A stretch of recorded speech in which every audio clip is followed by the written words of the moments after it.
मुसीबत में मदद। एक समय की बात है, गौनतूर नाम के एक गांव में एक पंडित जी रहा करते थे। उन्होंने एक साहूकार के पास 500 रुपये ये सोचकर जमा करा दिए कि जब उनकी बेटी की शादी होगी तो ये पैसे उनके काम आएंगे। देखते ही देखते समय निकलता गया और बेटी शादी योग्य हो गई। पंडित जी ने अपनी बेटी के लिए योग्य वर देखना शुरू कर दिया।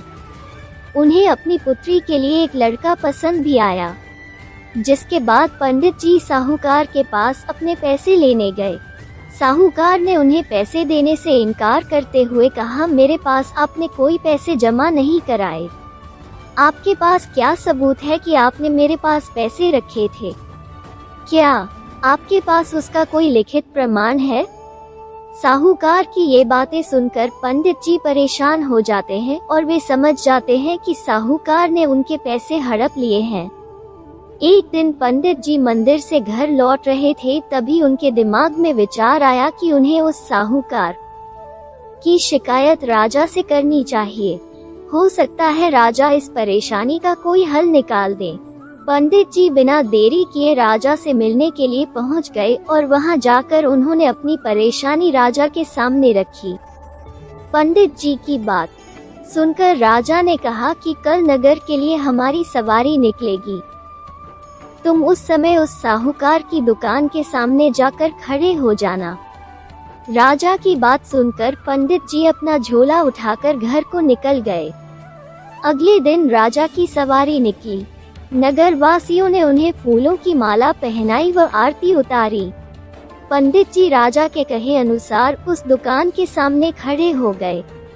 राजा की सवारी साहूकार की दुकान के सामने आई तो राजा ने पंडित जी को देखाकर प्रणाम किया और उनसे कहा कि आप यहाँ क्या कर रहे हैं?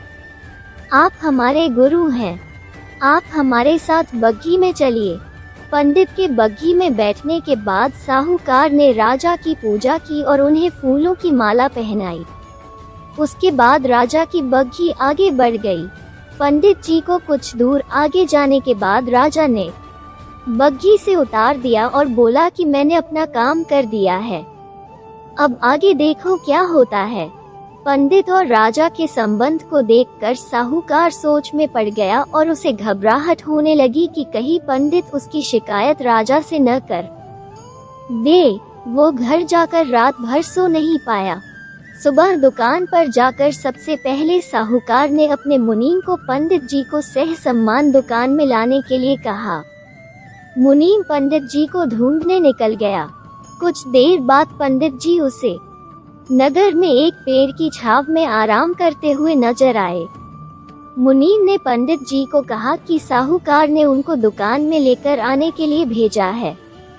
मुनीम पंडित जी को सम्मान के साथ दुकान लेकर जाता है। साहूकार पंडित जी को आदर सम्मान के साथ बिठाते हुए कहता है, मैंने पुराने खाते की अच्छी तरह जांच की और उसमें आपने मुझे 500 रुपए दिए थे। इसकी जानकारी मिली है। ये पैसा पीछे 10 सालों से मेरे पास जमा है, जिस वजह से इसका ब्याज मिलाकर यह 12,500 रुपए हो गए हैं। फिर साहूकार उन्हें 13,500 रुपए देता हुए कहता है कि आपकी बेटी मेरी भी बेटी की तरह है, तो ये 1,000 रुपए मेरी तरफ से उसकी शादी के लिए हैं। साहूकार ने पंडित जी को 13,500 रुपए देकर बड़े ही प्रेम के साथ विदा किया। इस तरह पंडित जी को उनके अपने पैसों के साथ ही उसका ब्याज और शादी के लिए साहूकार की तरफ से 1,000 रुपये अतिरिक्त मिल गए। कहानी से सीख, अगर कोई किसी को परेशान कर रहा है तो उसके सामने गिड़गिड़ाने की बजाय ऐसे व्यक्ति से मदद मांगे जो इस समस्या से उसे निकाल सकता है।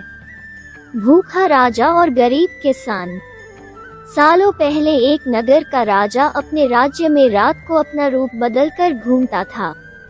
वो रूप बदलने के बाद लोगों से मिलकर अपने यानी राजा के बारे में जानने की कोशिश करता और उनकी समस्याओं को समझता था। एक रात जब वह नगर घूमकर आया तो अचानक जोर से बारिश होने लगी। उसने देर किए बिना एक गरीब के घर का दरवाजा खटखटाया। राजा के दरवाजा खटखटाने के बाद घर से एक व्यक्ति निकला। वो एक गरीब किसान था जो अपनी पत्नी और बच्चों के साथ रहता था। बारिश तेज थी तो किसान ने राजा को अंदर आने के लिए कहा।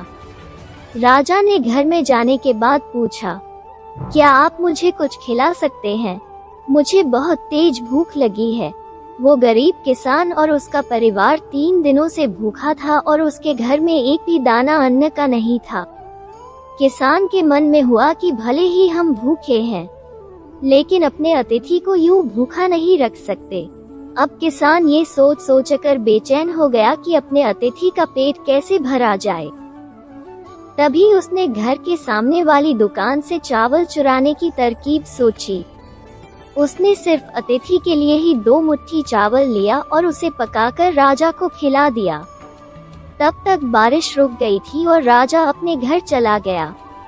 दूसरे दिन दुकान का मालिक अनाज की चोरी की शिकायत लेकर राजा के पास पहुंचा। राजा ने दुकान के मालिक और उस गरीब किसान को अपनी सभा में प्रस्तुत होने का आदेश दिया। सबसे पहले सभा में पहुंचे किसान ने राजा के सामने जाकर अपनी चोरी का इल्जाम कबूल कर लिया और बीती हुई रात की पूरी बात राजा को बता दी। किसान राजा से कहता है कि मैंने चोरी की, लेकिन मेरे परिवार ने उस अनाज का एक निवाला भी नहीं खाया। गरीब किसान की बातें सुनकर राजा बहुत दुखी हुआ और उसने किसान को बताया कि अतिथि के रूप में मैं स्वयं तुम्हारे घर आया था। इसके बाद राजा ने सभा में पहुंचे दुकानदार से पूछा कि क्या आपने अपने पड़ोसी को चोरी करते हुए देखा था।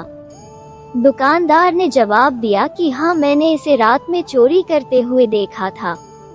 दुकानदार की बात सुनने के बाद राजा कहता है कि इस चोरी के लिए मैं पहले जिम्मेदार हूँ और फिर दूसरा तुम हो, क्योंकि तुमने अपने पड़ोसी को अनाज की चोरी करते हुए देखा, मगर कभी उसके भूखे परिवार को नहीं देखा।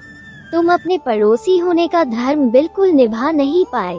इतना कहने के बाद राजा ने दुकानदार को सभा से जाने के लिए कह दिया और किसान की अतिथि निष्ठा भाव को देखकर उसे 1000 सोने के सिक्के इनाम के रूप में दे दिया। कहानी से सीख, अगर कोई आसपास रहने वाले मुसीबत में है तो हमें उनकी मदद करनी चाहिए। फिर मिलेंगे दोस्तों एक नई कहानी के साथ। तब तक के लिए हंसते रहें, मुस्कुराते रहें, अपना ख्याल रखें और इसी तरह हमारे साथ जुड़े रहें। धन्यवाद। अगर आपको ये कहानी अच्छी लगी और इससे कुछ सीख मिली तो चैनल को सब्सक्राइब ज़रूर करें। आपका एक सब्सक्राइब हमें इसी तरह से नई नई कहानियाँ आपके लिए लाने के लिए प्रेरित करता है।